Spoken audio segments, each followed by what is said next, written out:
So what is one of the things that I mostly get from parents? Um, Blame.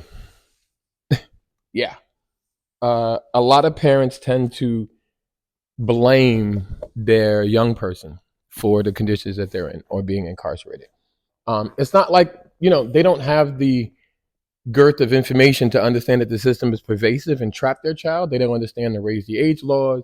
They don't understand how a young person could be 16 yet as an adult in the criminal justice system. So these systems make them say something, you must have done something wrong, right? Society tells them that your child is the problem, that your child being impoverished or not having the systems of support around him. So he gets caught up for trespassing or crimes that have been crimes if you're an adult, right?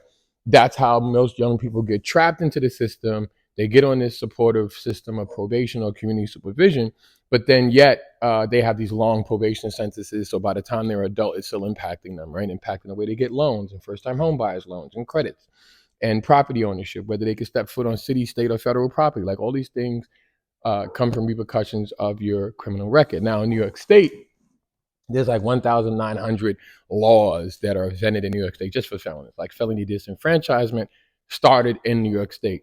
And so all of these things prevent you from having licenses and medical degrees and all these other things won't you're incarcerated. Yet you can be incarcerated for small, trivial steps. And then we have a pervasive system of incarceration that only uniquely impacts young adults because you can be legally homeless at 18, yet you can't sign a lease till you're 21. And 16, 17, you're an adult in the correctional system.